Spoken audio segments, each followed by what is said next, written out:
I've been fortunate enough recently to spend a little bit of time working with Softtube's Flow mixing suite. It's a fabulous collection of plugins, some sophisticated options, some really powerful options.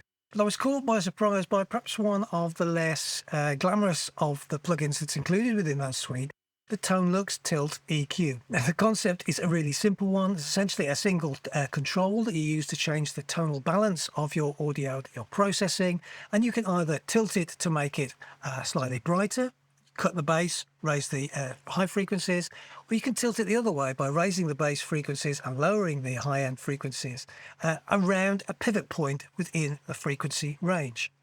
So we simply move the control one way to make the sound brighter, and the other way to make the sound darker. Now, I've undoubtedly become a bit of a fan of the concept, but much as I like using the Cubase stock plugin collection, from the essential plugins that you get within the Elements version, right through to the kind of exceptional collection of plugins you get within the Pro version, that collection doesn't actually include a Tilt EQ. All of which left me wondering, is there a way I could actually emulate, fake a Tilt EQ using the Cubase feature set? Well, if you're a Pro user, the answer to that question is yes, because you've got access to the modulator system. It's very easy to set up. It's actually quite fun to see. So let's explore. I'm going to start with a simple example using the very humble GEQ10 graphic EQ. I've got a number of guitar tracks here that are routed to a guitar bus, and I've got my instance of GEQ inserted on that guitar bus. You can see the plugin interface here. I've also got the modulator panel open at the base of the screen in the lower zone, and I've got a single macro knob modulator added. The key is what that modulator is targeting, and in fact you can see there are 3 pages of modulators set up for this particular instance of the macro knob. There are 10 in total, and as you can see, each one is targeting one of the gain controls for a specific band within GEQ10. So this first one is controlling the 32 Hertz band, second one, the 63 Hertz band, third one, 125 Hertz, and so on. And we can tab through the different pages until we eventually get to the topmost band at 16 kilohertz. What you'll see if you look at each of these destination parameters is that the modulation depth is different in each case. Minus 50%, minus 40%, minus 30%, minus 20%, and so on, until we end up with some positive values, 10%, 20%, 30%, 40% and 50%. I'm now going to move the macro knob and watch what these settings do to the various gain controls within GEQ10. Tilting the EQ one way, making the sound brighter, or tilting the EQ the other way and making the sound darker.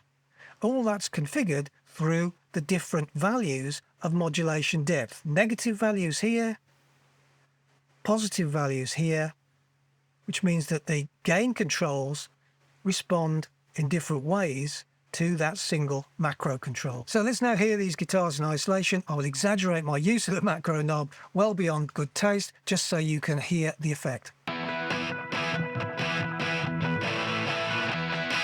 Much brighter, much darker. We now listen to the guitars with the drums and the bass added as context. Again, too bright, perhaps a little bit too dark, and maybe find a sweet spot. If we replace GEQ10 with the StudioEQ plugin, we can actually add a further option. Again, I've got it inserted on my guitar bus. I've got the modulator panel open in the lower zone, and in this case you can see I've actually got 2 different macro knobs added to the modulator panel. I've also got 2 EQ bands, band 1 and band 4, both set to a shelf type filter. The frequency value is set to 700 Hz in both cases, and initially at least the gain is set to 0. The Q is set to 0.5 in both cases. The first macro knob is set to modulate the 2 gain controls. Gain control of band 1 and the gain control of band 4. But again, if you look at the modulation depth parameter, it's set to a negative value in one band and a positive value in the other band. So just watch what happens when I nudge this macro control. I can make the sound brighter, or I can make it sound darker. The second macro knob is set to modulate the frequency setting for each of these bands. So again, both currently set to 700 Hz. Watch what happens as I move the second macro knob. The pivot point of my tilt EQ can be adjusted. One macro knob to adjust the amount of tilt to make the sound brighter or darker. A second macro knob to adjust the tilt pivot point. Two macro controls, but quite a lot of flexibility in terms of the end result. And if you link those macro knobs to a couple of hardware rotary controls on your MIDI keyboard controller, for example, you get hands-on operation of that process. So let's hear and see that in action. I've got the guitar bus soloed, and again, I'll exaggerate my use of the macro knobs just so the effect is really clear. Brighter, darker, and my ability to shift the pivot point.